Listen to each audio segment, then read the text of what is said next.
Mark میلی جو ہیں ان کے حوالے سے یہ بات لکھی گئی ہے کہ پریزیڈنٹ ڈونلڈ ٹرمپ جو ہے وہ ایک مارک میلی کے مطابق فاشسٹ لیڈر ہیں اور یہ الفاظ جو ہیں ان کو ریفر کر رہے ہیں جناب مارک میلی. سو جناب ایسی صورتحال میں ایک فاشسٹ نے پھر اب جواب دینے کا فیصلہ کیا ہے اور یہ فیصلہ جو ہے وہ انتہائی میں سمجھتا ہوں کہ بھونچال پیدا کرے گا امریکہ کی سیاست میں. اچھا اس بھونچال سے یا اسٹیبلشمنٹ اور پینٹاگون سے نمٹنے کے لیے یا ان سے مقابلہ کرنے کے لیے یا ان کو ہٹانے کے لیے ظاہر ہے کہ آپ کو قریبی ساتھیوں کی ایک کیبنٹ چاہیے, ایک وزیروں پر مشتمل ایک اچھا سا پورا ایک بکے آپ کو تیار کرنا ہوگا پریزیڈنٹ آف امریکہ کو. تو اس کے لیے جو فہرستیں سامنے آئی ہیں جن کو وزارتیں دینے کا اعلان کیا گیا ہے یا ان کو مختلف وزارتیں جو ہے وہ تجویز کی گئی ہیں, وہ وزارتوں پر لائے جانے والے افراد پر امریکن میڈیا پر بہت شدید تنقید جو ہے وہ سامنے آ رہی ہے. یعنی کہ اس تنقید کی بڑی وجہ کہ ان افراد کو جن کو کہ آگے امریکہ کی مختلف منسٹریز دینے کا فیصلہ کیا گیا ہے, یہ وہ تمام تر لوگ ہیں کہ یا تو وہ اس متعلقہ فیلڈ کا کوئی ایکسپیرینس نہیں رکھتے اور یا پھر جو ہے وہ انتہائی قریبی ساتھی مانے جاتے ہیں ڈونلڈ ٹرمپ کے اور ان سے انصاف کی توقع لوگ نہیں رکھ پا رہے ہیں وہاں پہ. اب اس صورتحال میں ڈونلڈ ٹرمپ, اب میں کچھ اس کو ایگزامپلز آپ کو دینے لگا ہوں کہ کن کن لوگوں کو وزارتیں دینے جا رہے ہیں جو صرف امریکن عوام کے لیے نہیں بلکہ مسلم امہ کے لیے بھی پریشانی کا سبب بن سکتی ہے یہ بات. جی جناب,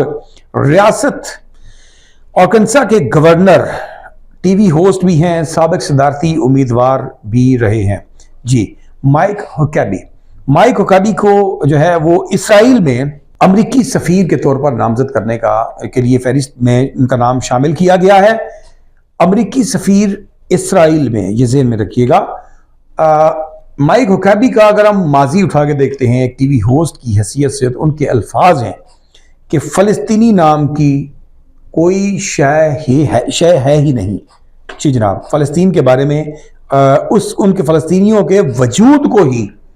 وہ ماننے سے انکار کرنے والے مائک ہوکابی کو اسرائیل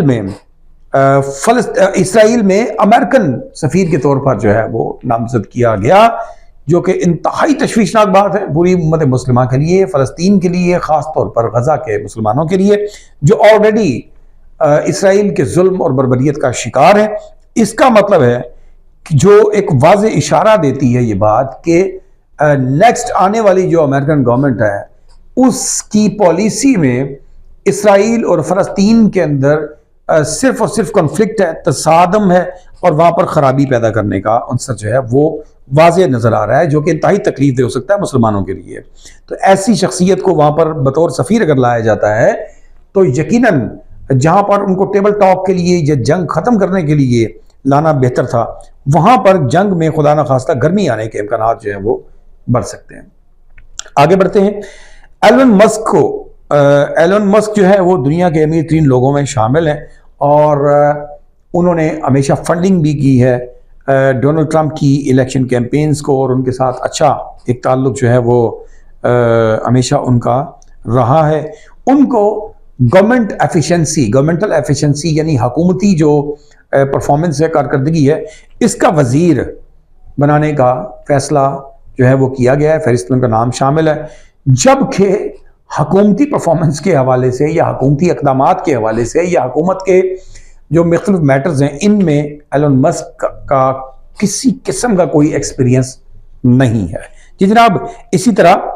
وزارت دفاع پر جو ہے وہ ہیکسٹ کو لانے کا فیصلہ کیا گیا. پیٹ ہیگسیت جو ہے یہ بھی ایک ٹی وی اینکر ہیں, نیوز اینکر ہیں, اور ان کے ساتھ بھی ان کو وزارت دفاع کے اوپر لایا جا رہا ہے, جو کہ بالکل امریکن اس وقت جو میڈیا ہے وہ اس بات کے اوپر بھڑک اٹھا ہے کہ یہ نہ تو کبھی کسی فوج میں رہے ہیں, نہ ان کا کوئی سائبر سیکیورٹی کے حوالے سے یا کسی بھی سیکیورٹی کے حوالے سے کسی قسم کا کوئی ایکسپیرینس ان کا نہیں ہے.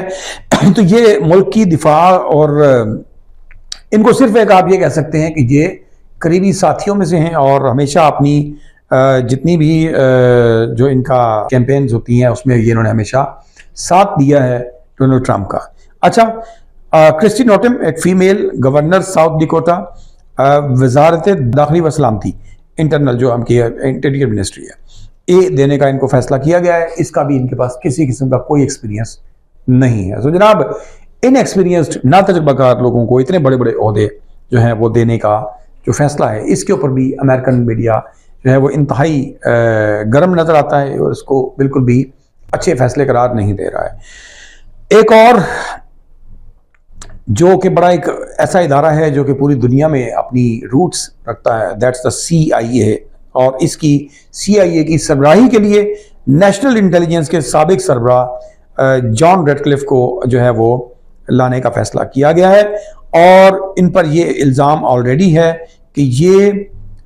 ڈونلڈ ٹرمپ کی سیاسی کامیابی میں آلریڈی نیشنل انٹیلیجنس کے سربراہ کی حیثیت سے انٹیلیجنس کے حوالے سے اپنا کردار ادا کر چکے ہیں۔ ان پر یہ الزام ہے کہ انہوں نے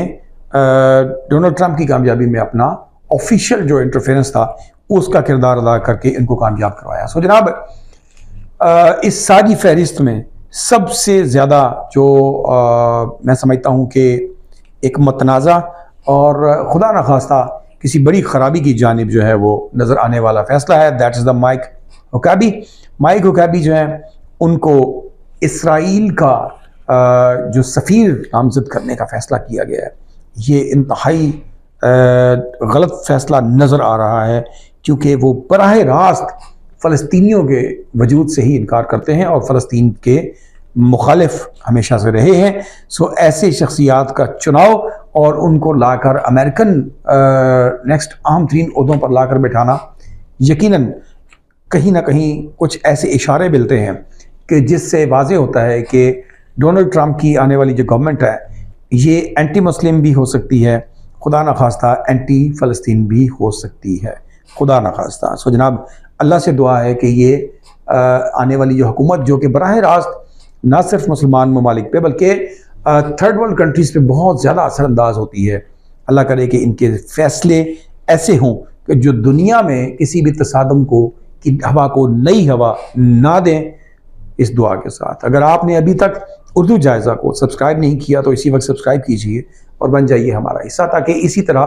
آنے والی جو نیکسٹ نیوز ہیں ان پر ہم آپس میں گفتگو کر سکیں اور بات کو آگے بڑھا سکیں۔ اپنے میزبان ڈاکٹر فیصل جہاں کو آج کے اس سیشن سے دیجیے گا اجازت، اپنا اور اپنے پیاروں کا بہت سا خیال رکھیے گا۔ اللہ نگہبان۔